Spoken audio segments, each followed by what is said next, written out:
Watch this Muslim girl get intellectually destroyed as she asks an off-topic question in regards to Muslims not being peaceful in the midst of a charged debate about the tragic events of Americans killed in Benghazi. The stage was suddenly set ablaze with a seemingly incongruous question, challenging the prevailing narrative by asking about the peaceful nature of Muslims. Little did she know, she was about to encounter the formidable force of Bridget Gabriel's rhetorical prowess. To you all, my name is Saba Ahmed. I'm a law student at American University. I am here to ask you a simple question. I know that we portray Islam and all Muslims as bad, but there's 1.8 billion Muslim followers of Islam.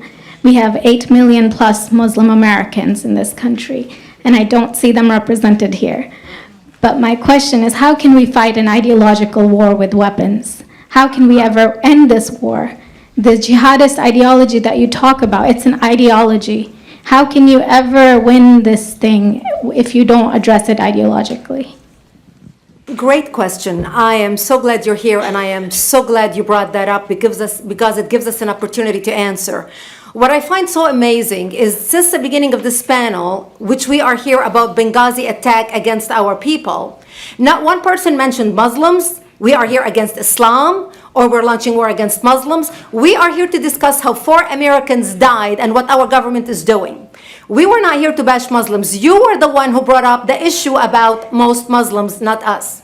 And since you brought it up, allow me to elaborate with my answer. There are 1.2 billion Muslims in the world today. Of course, not all of them are radicals. The majority of them are peaceful people. The radicals are estimated to be between 15 to 25%, according to all intelligence services around the world. That leaves 75% of them peaceful people. But when you look at 15 to 25% of the world Muslim population, you're looking at 180 million to 300 million people dedicated to the destruction of Western civilization. That is as big of the United States. So why should we worry about the radicals, 15 to 25%? Because it is the radicals that kill. Because it is the radicals that behead and massacre. When you look throughout history, when you look at all the lessons of history, most Germans were peaceful. Yet the Nazis drove the agenda. And as a result, 60 million people died. Almost 14 million in concentration camps. 6 million were Jews. The peaceful majority were irrelevant. When you look at Russia, most Russians were peaceful as well. Yet the Russians were able to kill 20 million people. The peaceful majority were irrelevant. When you look at China, for example, most Chinese were peaceful as well.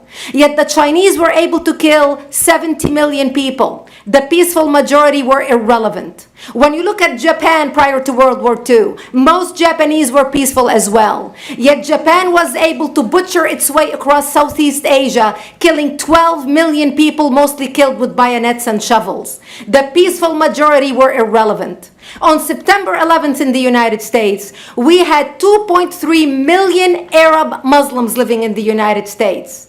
It took 19 hijackers, 19 radicals to bring America down to its knees, destroy the World Trade Center, attack the Pentagon, and kill almost 3,000 Americans that day. The peaceful majority were irrelevant. So for all our powers of reasons and us talking about moderate and peaceful Muslims, I'm glad you're here. But where are the others speaking out? And since you are the only Muslim representative,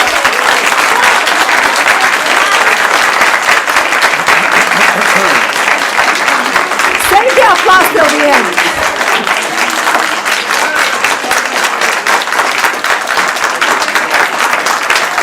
Thank you. Thank you.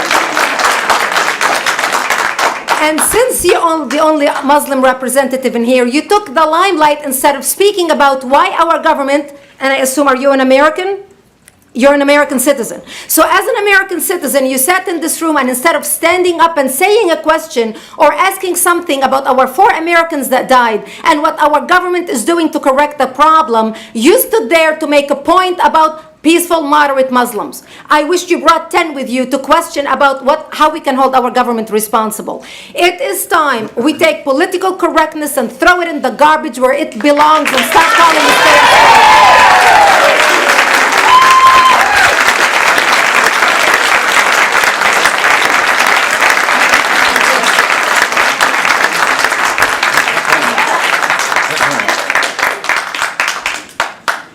And there will be refreshments afterward.